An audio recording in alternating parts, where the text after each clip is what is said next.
लगातार आपके सामने घटनाएं घट रही हैं, लेकिन ऐसी मैंने लोग नहीं देखे। कम से कम आपने आस पड़ोस के मुल्कों में गया, मेरा यह समझ में आया नहीं कि हम हार क्यों रहे हैं और ये जीत क्यों रहे हैं यार। हम समाप्त क्यों हो रहे हैं और ये बढ़ क्यों रहे हैं। तो हम अपना आदर्श बताने के लिए बताएंगे, देखा ये हो गया, भूखे हैं, नंगे हैं, फलाना है, डिमाका है। पाकिस्तान में कोई यतीम खाना नहीं मिला मुझे,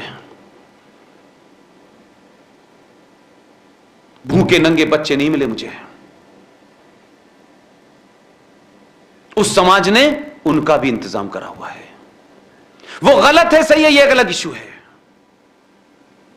100 करोड़ हिंदुओं का देश है, अमीर एक से एक बड़े बड़े धनाढ़ लोग इसमें पड़े हुए हैं, लेकिन उसके बावजूद भी सबसे ज्यादा सनातनियों के बच्चे सड़कों पे, शिक्षा से महरूम, बेरोजगारी में, सब में सबसे आगे हैं।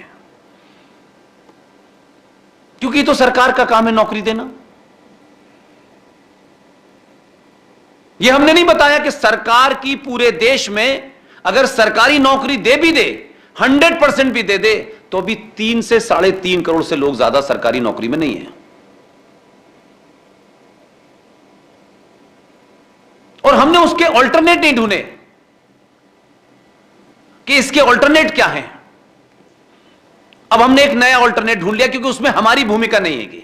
क्योंकि हम अपनी भूमिका तय करेंगे तो यार हमें आराम दे, अपना खलल पड़ेगा उसमें।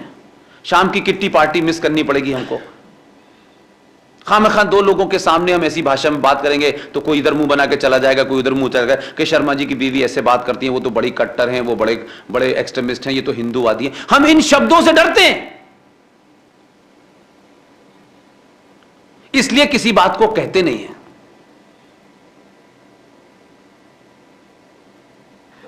इसी देश में आपके और मेरे सामने बहुत लोग मुझसे उम्र में बहुत बड़े होंगे। क्या कभी हमने कोई मीटिंग अपने घर में, बाहर, ऑफिस में, पैसा कमाना है, पैसा देना है, पैसे में ये आएगा, आज वो आएगा, ये अंक गणित और रेखा गणित के अलावा भी कभी कोई बात की है? ये जो हम पैसा कमाते हैं, ये जाता कहां है? इस पैसे से जमीन है, मकान है, कार है, सब कुछ खरीद सकते हैं, राष्ट्र नहीं खरीद सकते। आपको अपने बेटे को, बेटी को अच्छी शिक्षा देनी है, एक आदर्श समाज में देनी चाहिए, लेकिन सब अपने बेटे बेटी को अगर वो शिक्षा देंगे, सब उन्हें सीओई बनाएंगे अगर, तो इस देश के आंतरिक खतरों से कौन लड़ेगा? उस नैरेटिव को कौन तोड़ेगा? क्योंकि आपने उसको सबलेट कर दिया है, ये बेरोजगार टाइप के लोग हैं, ये हिंदूवादी लोग हैं, ये एक्सट्रीमिस्ट, ये करेंगे, हम कुछ नहीं करेंगे। और वो पहले से कंफ्यूज हैं। इसलिए एक राष्ट्र के रूप में एक करोड़पति, एक अमीरपति, एक सड़क पर चलने वाला जब तक एक लाइन में नहीं सोचेगा, लड़ाई नहीं जीत सकते। हर दिन ये लड़ाई आपकी तरफ बढ़ रही है, आप उससे समझौते करने के रास्ते निकाल रहे हो। और इसलिए कि आप स्वार्थी हैं, हम लालची हैं, हम कायर हैं, उसको छुपाने के लिए हम आदर्शवाद की एक चादर ओढ़ लेते हैं। हम तो विश्व, पूरे विश्व को अपना घर मानते हैं, अपने घर का पता नहीं है, विश्व को घर मान रहे हैं। कुछ पता नहीं है, आज यहां लुट गया, आज कश्मीर में लुट गया, आज बंगाल में लुट गया, नहीं पूरा विश्व हमारा घर है। यह कायरता की पराकाष्ठा है भाई, क्योंकि हम लड़ना नहीं चाहते। उसने कहा, अरे क्या बात कर रहे हो, पूरा विश्व हमारा कुटुंब है, बस इसमें खुश रहो। 2 चांटे मारे, नहीं पूरा विश्व हमारा कुटुंब है, फिर 2 चांटे मारे, अरे तो आप कैसी बात कर रहे हैं, पूरा विश्व हमारा कुटुंब है। हमें यह आदत पड़ गई है और यही चाहते हैं कि यही चलता रहे, इसलिए कि हम में से कोई कुछ खोना नहीं चाहता, समय नहीं खोना चाहता, पैसा नहीं खोना चाहता।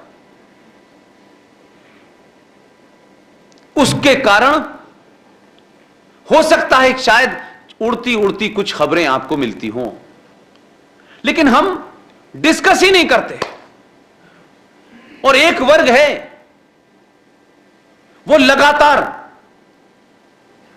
1400 साल से एक एजेंडे पे पूरी दुनिया में काम कर रहा है। और उसका जिक्र मैं इसलिए कर रहा हूं कि आज जो आपकी स्थिति है, आपके राष्ट्र की, आपके देश की, आप समझते हैं कि पुलिस हिंदू है, सरकार हिंदू है, सेना हिंदू है, जज साहब हिंदू हैं, टीचर हिंदू हैं, सब कुछ है, लोग फिर भी उसके बाद ये समस्या क्यों है? क्योंकि हम सब लोग अपना टाइम पूरा कर रहे हैं। अध्यापक जी ने किताब निकाली, पढ़ा दी, थैंक यू वेरी मच। उनको पद्मश्री मिल गया तो फिर क्या बात है, फिर तो कुछ और ही बात हो गई। कोई सक्सेसफुल बिजनेसमैन है, वो भी ठीक है। 47 में बहुत सारे लोग नहीं थे, मैं भी नहीं था। 47 की कहानी किसने क्या सुनाई, मैं उसको थोड़ी देर के लिए भूल जाना चाहता हूं। कल 14 अगस्त है। क्या खास बात है 14 अगस्त की? पाकिस्तान बना था 14 अगस्त को 47 में। अगर आपको 14 अगस्त 1946 याद होती तो फिर आपकी ये अप्रोच नहीं होती। जो लोग आज बंगाल में मातम मना रहे हैं, जो आज बंगाल में सरकार को कोस रहे हैं, इन्होंने छोड़ दिया। क्या डंडा लेके खड़ा हो जाए योगी मोदी? समाज की क्या जिम्मेदारी है? समाज तो बोलना भी नहीं चाहता। 14 अगस्त 1946 को उसी बंगाल में शहीद सैयद सोहरावर्दी बंगाल का चीफ मिनिस्टर था। और जब तक मैं बोल रहा हूं आप गूगल कर सकते हैं। सोहरावर्दी ने बंगाल में मुस्लिम लीग के कहने पे, क्योंकि वो मुस्लिम लीग का चीफ मिनिस्टर था, जिन्ना के डायरेक्ट एक्शन पर पहला भारत के अंदर डायरेक्ट एक्शन हुआ। 15,000 हिंदुओं को मारा, पुलिस को 2 दिन की छुट्टी दी गई, सड़कों पे, स्टेशनों पे, बस स्टैंड पे हिंदुओं की लाशें पड़ी हुई थी, कोई पूछने वाला नहीं था। उनके ही नेता कुछ दिल्ली में राउंड टेबल पे डिस्कशन कर रहे थे सत्ता की हस्तांतरण को, कि पाकिस्तान कैसे बनेगा। उन्होंने चारों तरफ वो पोजीशन की कि एक निगोशिएट करेगा, 46 में चुनाव भी होगा और डायरेक्ट एक्शन भी होगा, कि आप पे दबाव बना रहे। इसलिए 46 का इलेक्शन का रिजल्ट आपको नहीं पता, 46 की वो घटना आपको नहीं पता चली, उसके कारण साल भर में पाकिस्तान बन गया। और हम भूल गए, फिर पाकिस्तान बन गया, फिर हम शुरू हो गए, भारत माता की जय, हिंदू मुस्लिम भाई भाई, सारे धर्म बराबर हैं, मजहब नहीं सिखाता आपस में बैर रखना, हिंदी है हम, वतन है हिंदुस्तान। क्या वाह वाह वाह, क्या खूबसूरत है। ये सब झूठ क्यों आपने बोला? और हम आज भी बोलते हैं। हमारी समस्या हमारे अंदर है, कोई दूसरा जिम्मेदार नहीं है। अगर आपको नहीं भी बताया था तो आज दुनिया में बड़े सारे लोग आपको बता रहे हैं, और इस संचार क्रांति ने आपके अंदर बहुत सारी चीजें ऐसी पहुंचा दी हैं जो आज से 20 साल पहले मुमकिन नहीं थी। इसलिए राष्ट्र क्या है, देश क्या है, हमें नहीं पता, धर्म क्या है, मजहब क्या है, हमें नहीं पता। इसलिए हमारा यूथ इंटेलेक्चुअली विरोधियों को काउंटर नहीं कर पाता।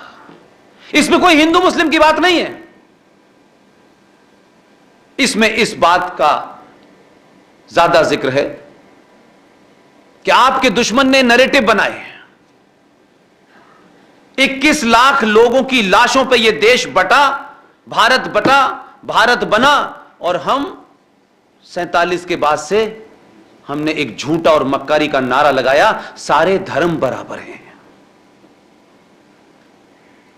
इस बात में कुछ गलत बात नजर आती है आपको? सारे धर्म बराबर हैं जैसी बात में कोई गलत या अच्छी बात नजर आती है आपको? यही मेरी चिंता है, आपकी खामोशी।